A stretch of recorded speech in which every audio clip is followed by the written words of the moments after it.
Call all hands. Beat to quarters.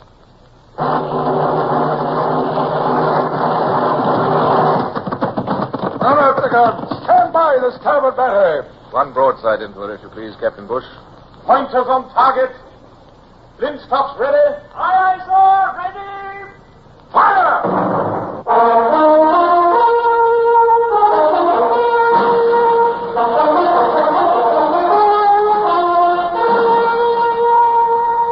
Presenting Michael Redgrave as C.S. Forrester's indomitable man of the sea, Horatio Hornblower.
They say that imitation is the sincerest form of flattery.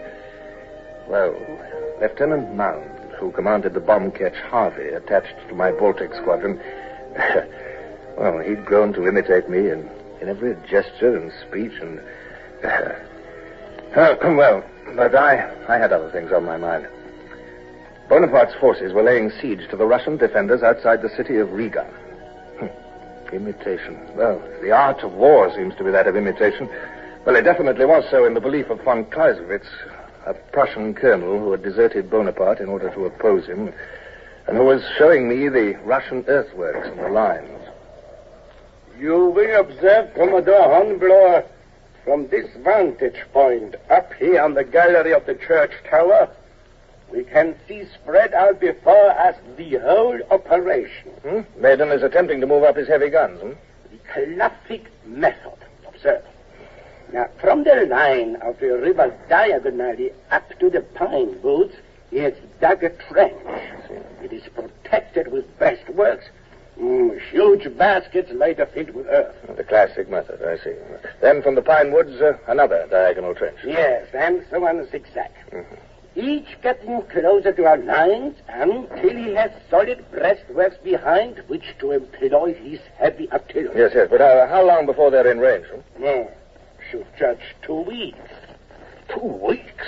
It has been done this way since the days of Caesar. Well, nobody will deny that Bonaparte wants to be another Caesar.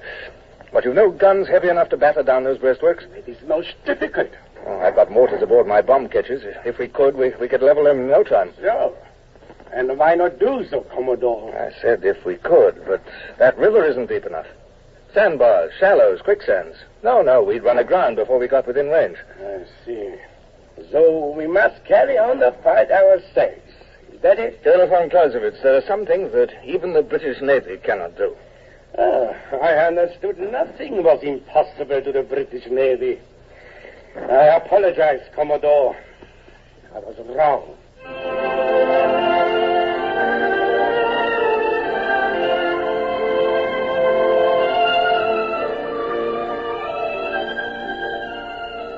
I withheld the words that came rushing to my lips. Goodwill, even between allies, is sometimes a frail matter. Earlier, we'd been warm friends, but now that the French approaches were moving towards Riga, I was asking why the Russian guns couldn't stop the enemy, and they were asking why my ship's guns couldn't do the same. So I hurried back to Riga. And there, on the waterfront, I ran across Lieutenant Mound. It's dusty hereabouts. My throat is as dry as a camel. Well, Mr. Mound, if you've completed your business, I have a moment before going back aboard the Nonsuch. Look, there's an inn over there. Perhaps you'd join me in a glass of this odd beverage they call vodka,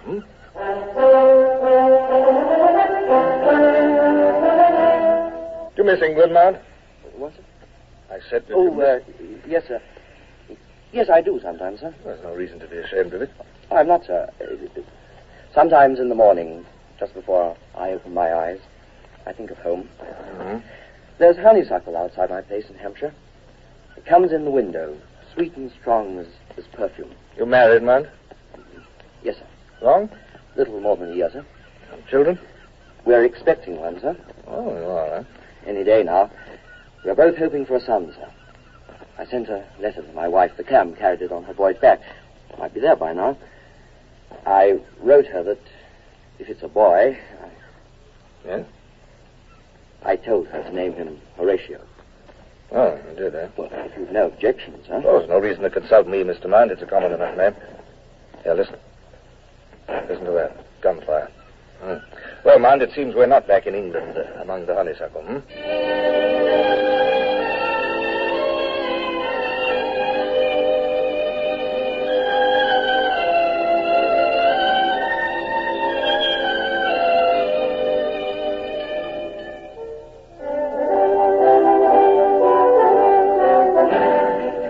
Going back on board the Nonsuch, I was both touched and irritated by Mount's hero worship.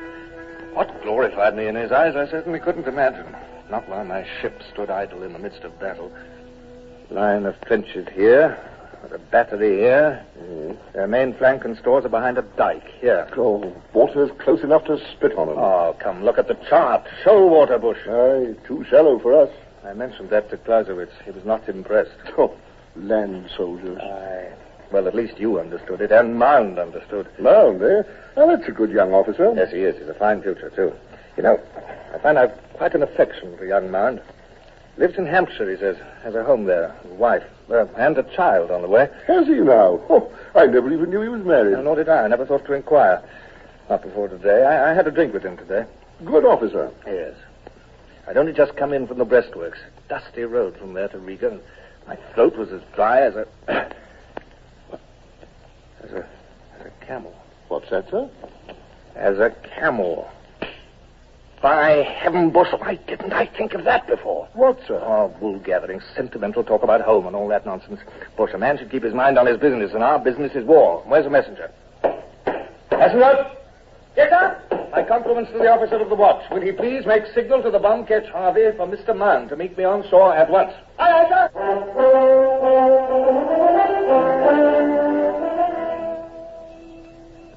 It's Commodore Hornblower. Can? Exactly, Colonel von Clausewitz. And General Lesnoff, if Lieutenant Mand and I may have your ear also. With pleasure, Commodore. However, I believe it is a fool's errand on which you ride here in such haste. Why? You say you will use camels. We have no camels. This is not the Sahara Desert. Yes, but... General Lesnoff, the Commodore is an expert on ships. Perhaps since camels are called ships of the desert, he's an expert on them also. Colonel von Clausewitz, shall we get down to business? I meant no offense. Well, I hope not. We're allies in this venture. Gentlemen, gentlemen. Exactly, General Lesnoff. While we talk, the Frenchmen move ever closer and closer. Well, in this instance, gentlemen, a camel is a naval term. Mr. Mand, will you introduce these gentlemen to the meaning of the word camel? Yes, sir. A camel is a method of reducing the draft of a ship. What kind of camels? As the Commodore has already pointed out, the water in the river is very shallow. Too shallow for our bomb ketches to come within range of the enemy. Yes. I have been told this over and over. Colonel. Proceed, Mr. Mand. Sir, if two loaded vessels are lashed tightly, one on each side of the bomb ketch, and are then emptied of their loads, it will lighten all three and raise them farther out of the water. Raise them farther out of the water? I do not yet comprehend. General, you have some barges in Riga, Yes. Barges draw no more than a couple of feet of water when empty. We will load them with sand, then empty out the sand. The bomb ketch could be lifted clean out of the water. I see.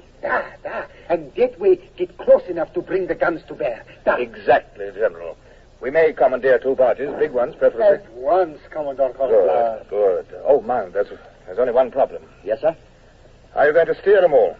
Drawing less than 2 feet of water, they'll be almost unmanageable. That's true, sir. They'll drift at the mercy of the wind. Unless, Mr. Mand... By George, sir. A Danube rudder. What?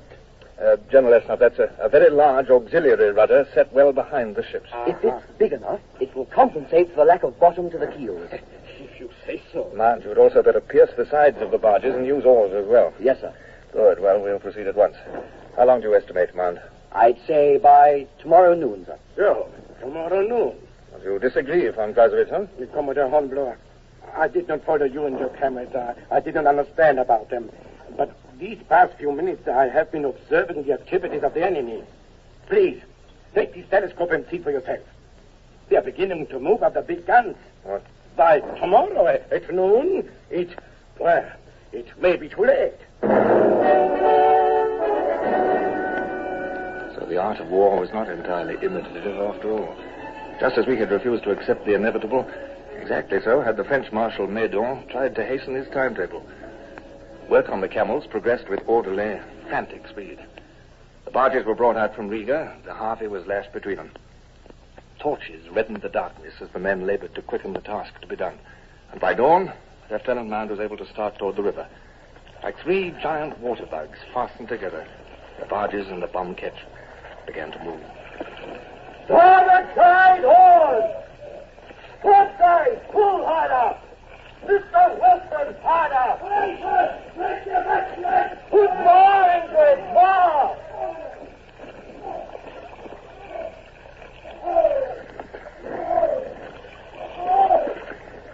We don't have steerage way, Mr. Mann. I know, sir. We're not deep enough in the water to get any bite against the current or the wind. The Danube rudder doesn't compensate? Even the rudder, sir. We need a stronger pull, and we haven't got it. Well, you better drop anchor, Mr. Mann.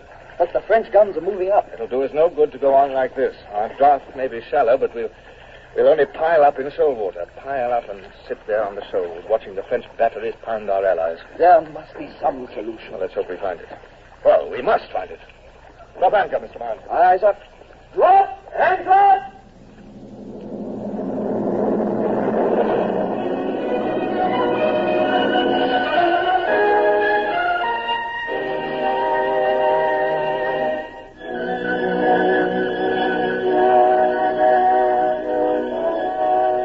French guns were moving up into position to attack the Russian defenders outside Riga. And despite our bright promises, we seemed unable to give aid to our allies. We'd raised the Harvey by lashing her between two emptied barges, but the wind and current were proving too much for us to handle. It was an hour after dawn, and on the deck of the Harvey, the young face of Lieutenant Mound was grey with fatigue and helplessness. We've not much time left, sir, have we? Not much. Only the wind would change. If it would back around behind us instead of being off the starboard.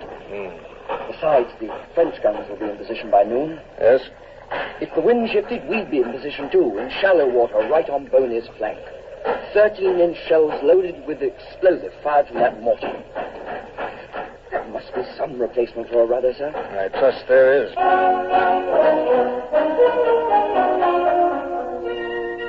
Heading for the church tower, I took with me a warm feeling for young Mound. And I also took a signalman, Summers, to rig a pole so that we could let the bomb ketch know the effect of its mortar fire. Colonel von Clausewitz watched these operations with me. Halyards all rigged, sir. Signals ready for hoist. Very good, Summers. Stand by. Aye, sir. Colonel von Clausewitz, the French siege guns are in position. Commodore Hornblower, any moment they shall open fire. Where's this boat of yours, It's sir? moving upriver now, Colonel. Where? Oh, yes.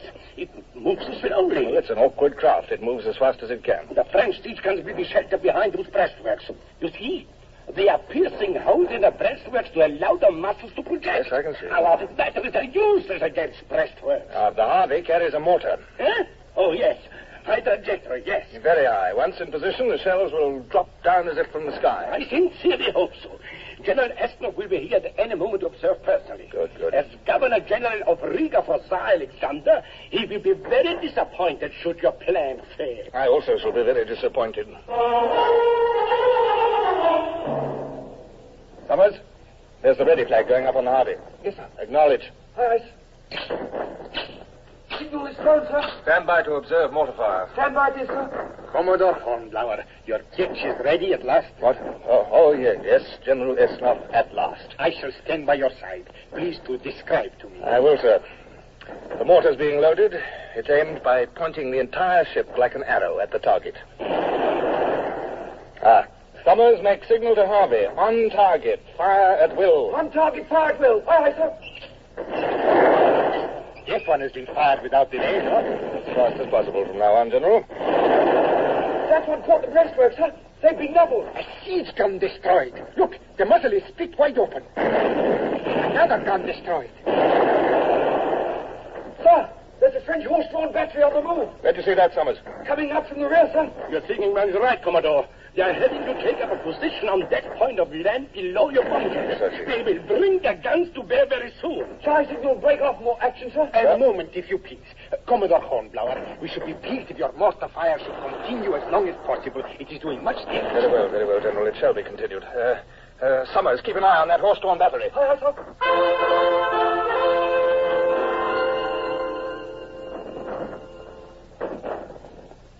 The ketch is being fired upon now, sir. Yes, I can see that. French cannonball dropping all around it. So I observed, General. At last, Boulder raised a fountain of water very close. Yes, close enough. Summers, signal to the Harvey. Discontinue the action. Aye, aye, sir. She's got it, sir. They've stripped the anchor and out with the oars. Get the sails up, Mound. Get your sails up. Oh, come, boy. Hurry. There go the sails, sir. She moves very slowly. She remains within range still. Yes, the wind would drop now. I think she has been hit. It is hard to tell. There is so much smoke. Yes. She's moving now, sir. Barges and all. Yes, not fast enough, Summers. Faster, Mound. Faster. She's reaching for deeper water now, sir. But she's still within range. The Frenchies are... Look, sir. They're not tied together any longer. Lieutenant Mound has cut the barges loose, Summers. Once out of shoal water, the Harvey can move faster. Oh, notice the silence, gentlemen. The French batteries stopped firing. She's out of range. Yes. A very close call, Commodore. Very close. But worth it, General Axmoff. Well worth it. Commodore Hornblower, thanks to you, I should estimate the progress of the siege has been delayed by, I should estimate, by 4 days. 4 days? I should estimate. 4 days? 4 days is excellent. It is by such little delays that the final victory will be won.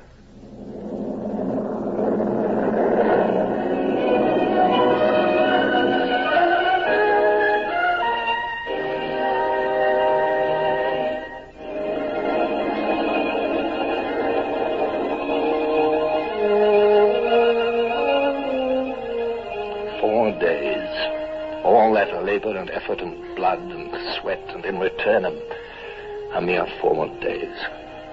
I felt inexpressibly tired and worn out. The main army of the tyrant Bonaparte was marching into Russia, and all we could accomplish at this outpost was 4 days' delay. Sir, Mr. Wilson is second in command on board the Harvey. With your permission, I shall signal him. Signal Wilson? Yes, sir. Mound was killed. Yes, sir. One of the last shots from the shore. I see. Bush, I delayed signaling to discontinue the action. I delayed till the last moment. He was a fine officer. Yes. If only Bush, he wrote his wife. If his child is a boy, she's to name him after me. If only I'd not delayed.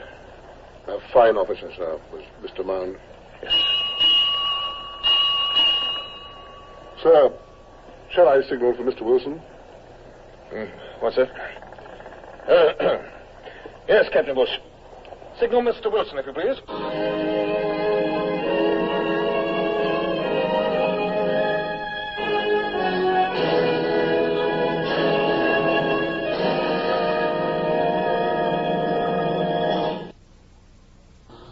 Horatio Hornblower, starring Michael Redgrave, is based on the novels by C.S. Forrester. Music composed and conducted by Sidney Torch. Produced by Harry Allen Towers.